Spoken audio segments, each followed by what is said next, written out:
morning. All right, so there we go. Renee, DiResta, Data for Democracy. We're a volunteer data science group.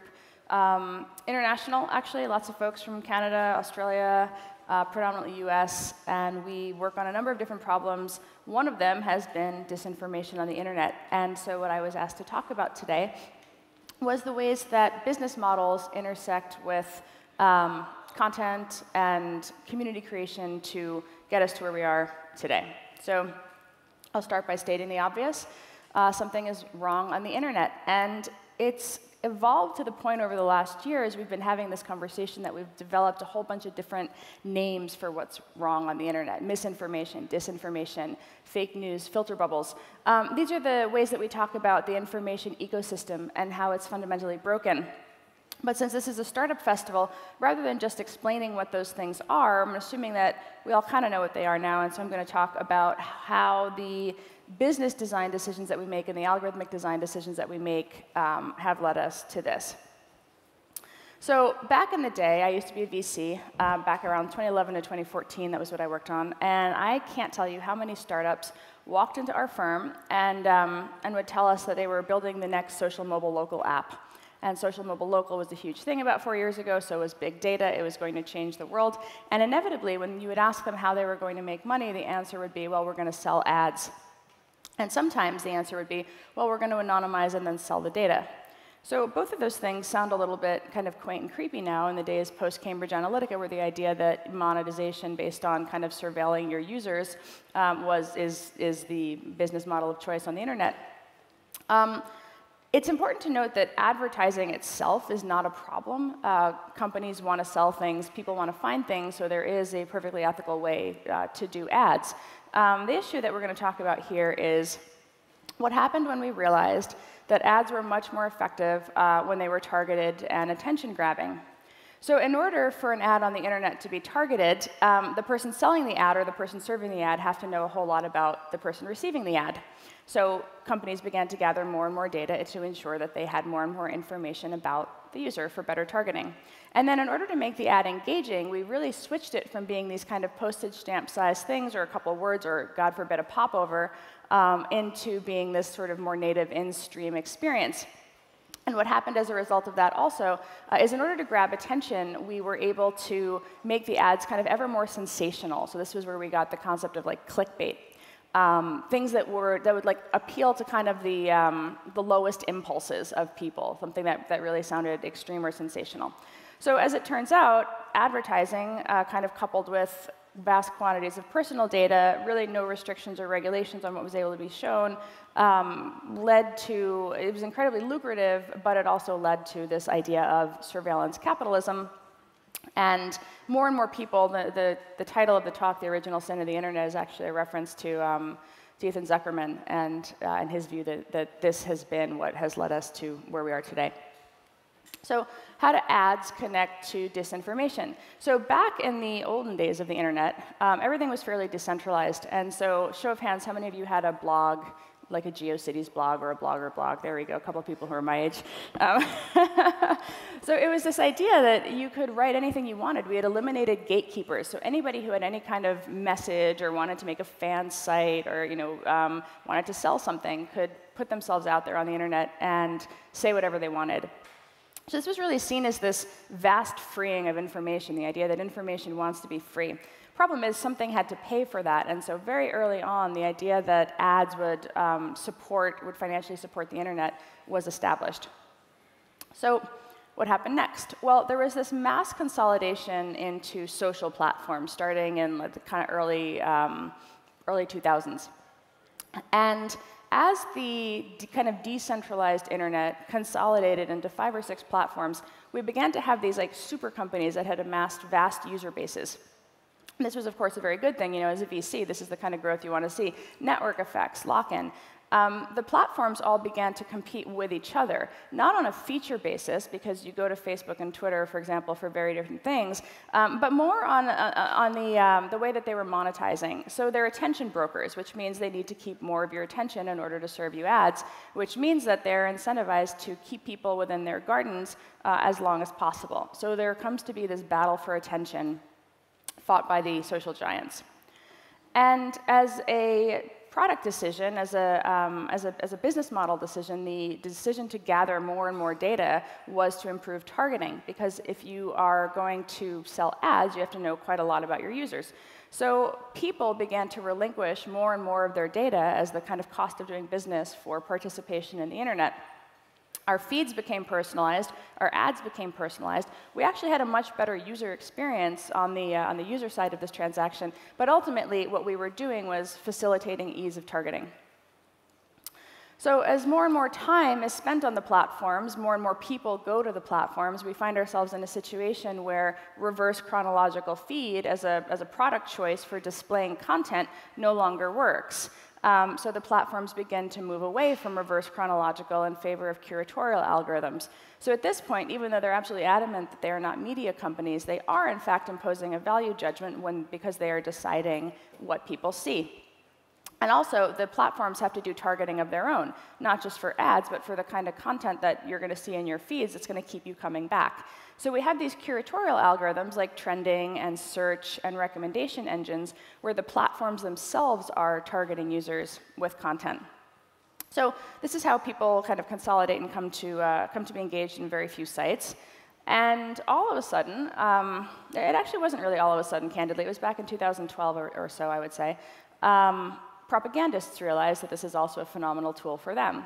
We've built a massive propaganda facilitation engine. And so Russia, of course, is the story, the thing that really kind of cracked this open and got people like me standing up here talking to you about it.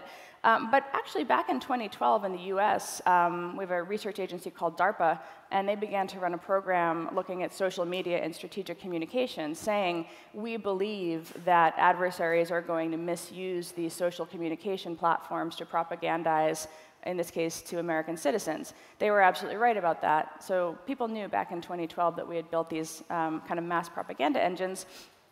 Propagandists who used them realized that ads were actually a very small thing. It was the organic posts that were really where they got their lift. It was growing pages. It was facilitation of groups.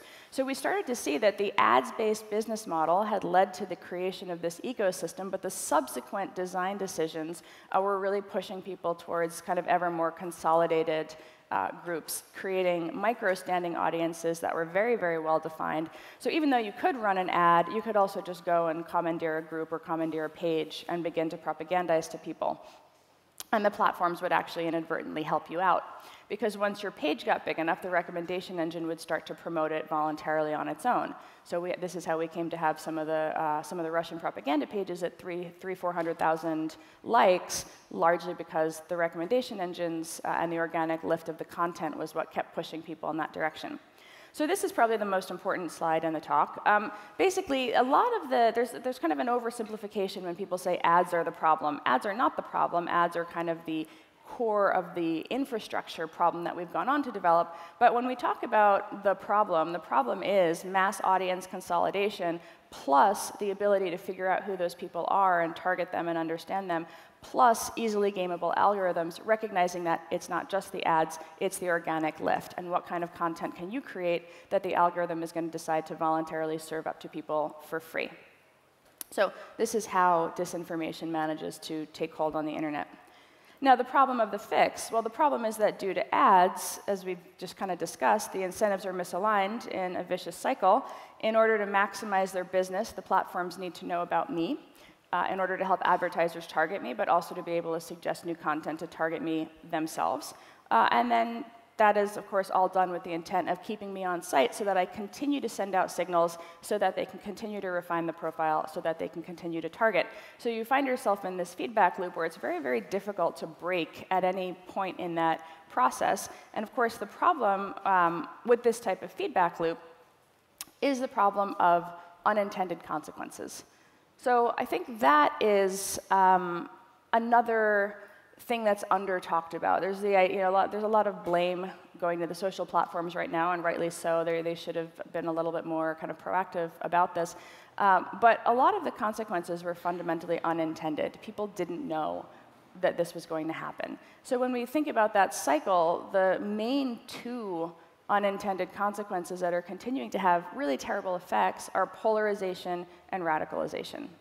So when you have this ads-based business model and people are kind of pushed into ever smaller silos, what winds up happening is that it is very rare for them to see things kind of outside their bubble and their feed, and so you get polarization. And then with the recommendation engine, it continues to serve ever more engaging content. The problem, YouTube is probably the best example of this, the problem is that it pushes people to more and more extreme content because people are more likely to stay and watch that. And this is how we get the rise of vast conspiratorial communities. I always joke around about YouTube being like 6 degrees of Alex Jones. You go on it, you watch for 20 minutes, you're going to wind up on InfoWars. Lately, for me, I wind up on Jordan Peterson also. So, because you train the feed, you give it just enough signal, and the feedback loop reinforces, and this is how most of us in this room are founders. You think about the unintended consequences of what you're building. There it is. So what we have here is effectively a public square, because we did believe in the early days of the internet that we were building the new public square. That got done, that exists, but the problem is that in the new public square, by showing us consistently what's popular, easily amplified, popular things continue to rise to the top, and true content is unfortunately repeatedly deprecated. We see this a lot of the time in search, where the battle for SEO means that when you search for a health topic, you find the person who's best monetized the content, best monetized the keyword. And this is, of course, a really big problem because it's great for Alex Jones, it's great for fringe conspiracy theorists, it's great for people who want to sell you snake oil, but unfortunately it's really bad for society. So the regulators are beginning to look at this now that we've had a full year of investigation in the US. We've had hearing after hearing after hearing. So there are a couple of different ways that government is trying to get a handle on that cyclical, the breaking that cycle. Ad transparency is one. We have the Honest Ads Act in the US. The idea being that advertising on the internet should be subject to the same kind of laws and disclosures as advertising off the internet. Bot labeling, that's moving in California right now. It's also moving at a federal level. It's a little bit, it's really a devil in the details problem. The idea is that users have a right to know when they're being communicated with by an automated account. The challenge is really what percentage of the account is automated. If I queue my tweets for later, is that still automated? How do we define malicious automation versus non-malicious automation? So it really becomes like the idea that we are going to turn off bots or disclose bots. We're really trying to work through how we're going to do that. Antitrust, the idea that to solve that consolidation problem, you break up the platforms. This has actually really surprised me in how much attention and how much energy has gone to that in the US. And then privacy, which was really kind of spearheaded in Europe and now is beginning to be considered in the US. The idea that you remove the ability to target as effectively if you give people more control, both over their data and over how it's used. But I think for our audience, as the regulatory stuff is going to take a while, and it's really dependent, particularly in the US. We have a very fractured political system right now. So as we think about what we as founders can do, we're seeing some interesting things from the tech platforms themselves also. From Mozilla, we have the notion of lean data, that you should only gather as much as you need. You should only keep it for as long as you need it for, and you should be really transparent with your users about why you have it. So creating a new norm around the idea of lean data. Google, Apple, Facebook, they've all recently launched tools to better monitor how much time you're spending on your phone. The idea that you're targetable as long as you're on your phone, but when you go out into the real world, it's not quite as bad. So the notion of time well spent has become a differentiator as companies try to think. It's almost become the new social good, or the new green, is the idea that we're going to tell you how long you've been spending on our platform so you can decide if that's really what you want to do with yourself. But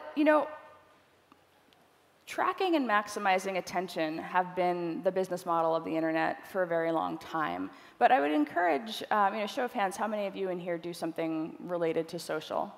Is that, yeah. So thinking about how we need to be aware of the unintended consequences that the interactions of our business models with the data that we're gathering from our users to create better social experiences. Thinking about what our design decisions are having on our users, what our business decisions are having as far as creating societally unintended consequences. And so I would encourage the people in here to think of this as a talk about the need for us to explore more responsible choices. Because you're already creating innovative new products, and it's time that we also create innovative new business models that respect customer data and that keep the digital ecosystem trustworthy and civil. So thank you very much.